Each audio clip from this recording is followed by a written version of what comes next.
Now joined by Raptors reporter Josh Lewenberg. Josh, the Raptors had an eventful offseason. They end up with 4 draft picks. They make this trade with the Sacramento Kings, and then they're set up to sign Scottie Barnes and Immanuel Quickley to these big contracts. With all that said, how would you rate how their offseason's gone so far? Well, it's more or less what we expected, right? I mean, given the stage that they're at in the early parts of their rebuild, they're not at the point yet where they can go out and add these high-priced, big-name veteran players.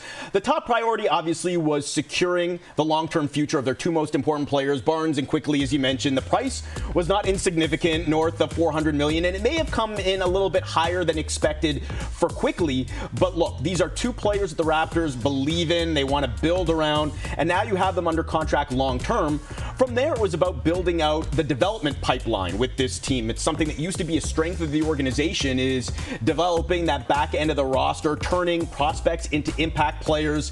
They thinned out the pipeline to build the championship team, haven't built it back up yet. So now you go out, you add 4 draftees, Davion Mitchell from Sacramento. You're not going to hit on all of those guys, but even if they can hit on a few of them, could go a long way in pushing this rebuild forward. Development makes sense, especially when you think about how strong the Atlantic Division just got. The Eastern Conference, for that matter, is stronger as well. So with that said, I know the season's obviously months away, but what expectations should they have in this upcoming year? Well, I'll use the D word again, development first and foremost. That's going to be the priority.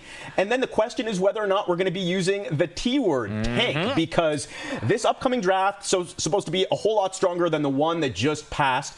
And you can make an argument that in order to turn the corner, the Raptors will need another high lottery pick and foundational piece around Barnes and Quickley. Now, it's something that the Raptors have considered for what it's worth.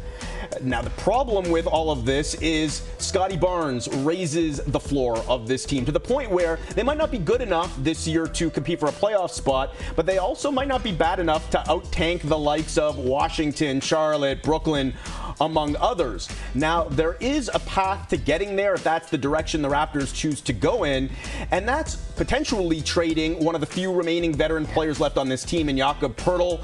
I mean, we remember last year how much their defense fell apart when he got hurt, and that's even with Barnes in the lineup. Now, I'm told that it's something that the Raptors have explored, at least internally, but those talks haven't progressed very far. Not yet, anyway. Makes sense. Well, as we saw this year, you don't have to fully bottom out in order to get some good draft capital. We'll see if the Raptors can get there. But speaking of draftees, we'll get our first look at the new batch of Raptors coming up in Summer League next week. Their first game is on July 13th. Josh, thanks as always.